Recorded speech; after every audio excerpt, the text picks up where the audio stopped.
Alright, so I'm out checking corn day, and this is some of the last I planted in 105 day. Oop, there's the end.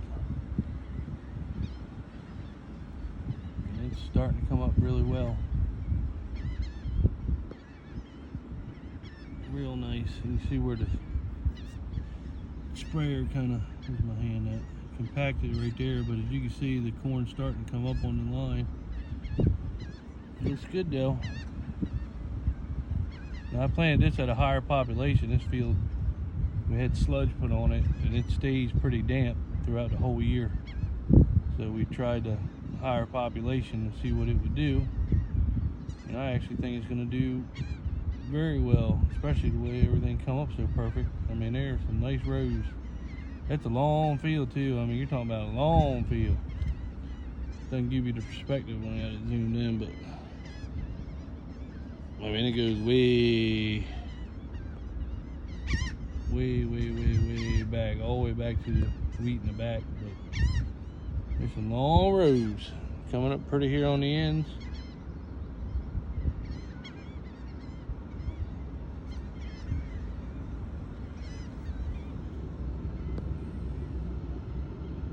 Very pretty. I mean, it's just pretty consistent all the way across. Very happy. And this field actually stays, like I said, it stays wet, so I was a little worried about we get too much rain, it wouldn't come up flooded or something, but it hadn't. It's come up nice, very nice.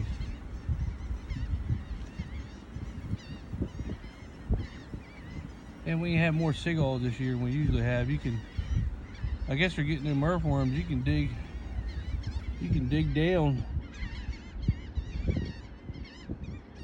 quite a bit underneath the soil, and there's earthworms everywhere, so that's good, they say.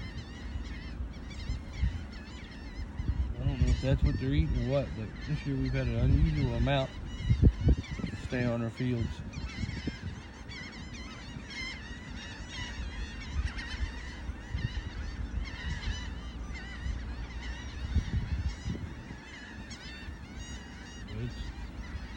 Consistent, pretty corn. I'm driving it to get the bouncing. I mean, that's the sandhill on this field, this little sandhill, and it's even up pretty consistent right there, pretty nice. Looks really good. Very happy.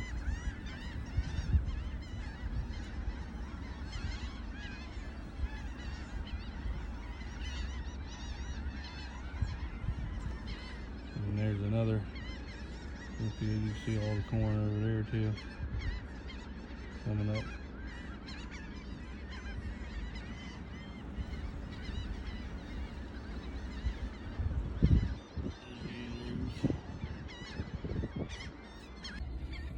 We'll go check some other fields, see how all that's looking. Everything looks really good though. Had our asshole neighbors come out of the filter strip and turn on a new stone that we had level, I guess with a turbo till or something, and fucked it all up. Like I was telling you in an earlier video, they think they can go wherever they want. But we got a flat tire on the old girl. We got some new tires at the house. Ain't had them in a while, but if you can see, there's a gash right there. She won't hold it. So we're getting ready to unhook her, take her home, put some new tires on her. $20,000 worth of tires, so that's gonna be a chore today. Gotta unhook the plow.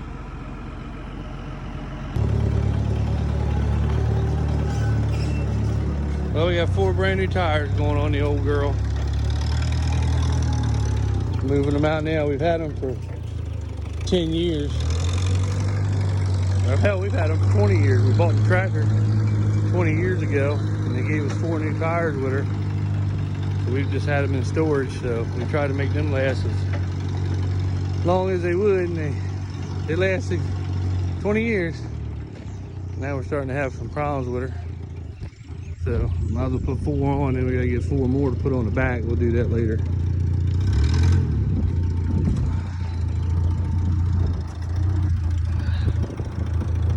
Bet you be able to pull something out.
Getting the tires put on. Nice big brand new tread. Compared to the old tread. These bitches right here are like gone.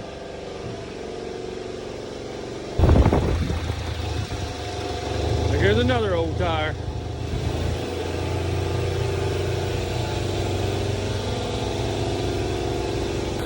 I have to start videoing us putting them on now. It's kind of boring, but it's a lot of work. It takes all three of us to do it. We got her on there.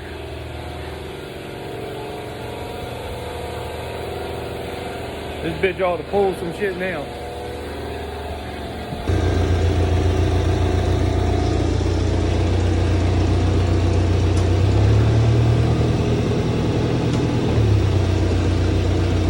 Tilt her down a little bit.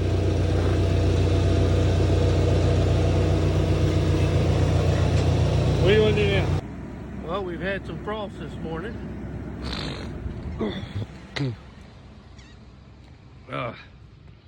This weather is messing my sinuses up. One day it's 80, next day it's 30. You can see the frost right here. I don't know how the corn's going to fare. This is going to be the third frost that this corn's went through.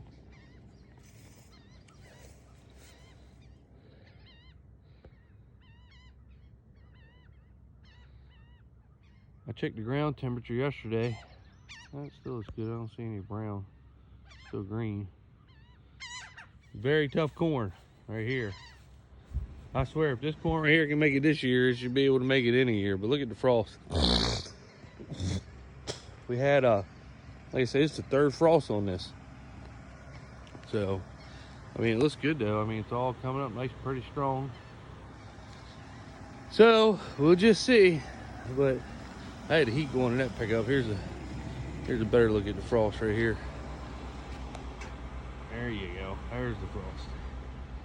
So we'll see. I checked the ground temperature yesterday. It was 63 degrees, and we had got some rain a couple days before that. So I'm thinking the ground's a little wet. It's still got some heat in it, so I'm thinking that probably is what saved the corn. So I'll go look at some other corn right now, see how that fared.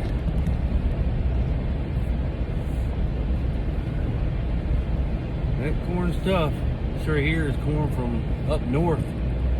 I guess they plant it in cold temperature, this egg, where it's early corn. That's where they had to order it from anyway. They never had it down in the south like this. So we'll just have to go check all the normal hybrids out now, see what they look like. Hopefully they made it through. I have to run to Pocomoke this morning, so I'm gonna stop and get some Dunkin' Donuts coffee. That looks good. Of course, that's some of the last I planted right there. It's just starting to come up and not real. Hasn't been up very long. Just the tips. It's good though. We did have some washout spots, like little spots about the size of a pickup, where some water would lay. And I dug trenches to some of them. And it seems like even though the water's laid there, you know, the other corn might be up this tall, but now the new growth, the corn that was laying in the water and never sprouted, now it's starting to peekaboo through. So that's good. I was wondering if I was going to have to go back, you know, do about planter width and lengthwise little spots here and there, just on the edges. That way I'm not going to ride in the field for a little bare spot, but I've seen very few bare. I mean, our germination has been excellent this year. I mean, everything is just, you have to forgive me for that, because it's morning in this weather. It's 34 degrees now, and it was 70 some degrees one day, and then 30, and then up to 50, and then up to 80, and then back down to 30. I mean, I don't know how people, this is what makes you sick right here, is this weather. Sinuses and everything, I just can't handle it. But on a year like this with COVID and all the bullshit going on, This almost seems normal to have frost on May 10th. I mean, this is crazy. May 10th, having frost like this. Makes no sense. But it almost makes sense. Just because of the way this world has been going. This world is crazy. I don't see any damage on any cord. I'll probably know later on, but it's good so far. Not going to worry about it. It is what it is now. I've got 550, almost 600 acres planted. Still got another 200 to go. I'm not going to stress over it now. It's been in the ground since April 6th. Is when I started. It's went through two. This would be the third frost. Several very cold days. A lot of rain every other day. And it's still going. It's still above the ground growing. So, this is supposedly supposed to be the last cold day that we have. So, or that's what they said, you know, a month ago. And then 2 weeks ago. So, who knows? But it is what it is. Probably hurt the wheat more than anything, but I think it'll be alright. It is what it is. I'm not going to replant almost 600 acres. But it looks good to me. I don't see any damage so far. We'll see later on. Let that sun get up good and get all this frost off. Get started. We'll see how it goes. Everybody's planting now, so there's a lot of people that's planting and got corn up, so everybody's in the same boat. Ain't just me anymore. So anyway, if you like the video, thumbs up, like it, subscribe. I want to thank One Lonely Farmer. Every time he mentions me on his thing, I get a couple of subscribers. It's hard for me to get subscribers because I'm not famous or I'm not part of the millennial farmer crew. So I just do it, I enjoy it. And I'll get a couple here and there, you know. So it's nice when a famous person, you know, mentions you. And you get, you know, 5 or 6 subscribers, boom, you know, that helps somebody like me. Even though I'm a long way from 1,000, I wish I could just get 1,000 so I could go live. I don't have but like 123, 124. I wish I could get 1,000. That way I could do a live stream, but I'll never get to 1,000. I don't know how people do. I see all these guys on YouTube, and then they're, you know, they got, you know, 50,000 subscribers, and then they get their wife to start a channel. And then they mention, hey, go to my wife's channel and subscribe. And you know, the wife, you look at her when she first started, she had 50. And then she goes up to 20,000 in one night.